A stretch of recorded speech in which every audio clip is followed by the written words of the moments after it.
เจ้านี่ใหญ่บุเด้เนาะแม่นบ่แม่น เขาจำได้ แม่นบ่จำได้ติ ลูกค้าประจำเขาจำได้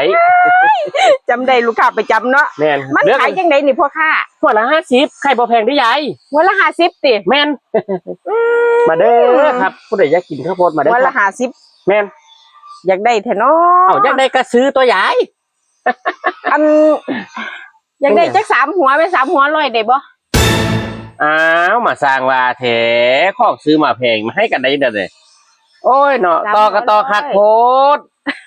โอ้ยก็รู้อยู่ว่าตัวคักโพดน่ะหลานบ่สำบายหลานบ่มีแฮง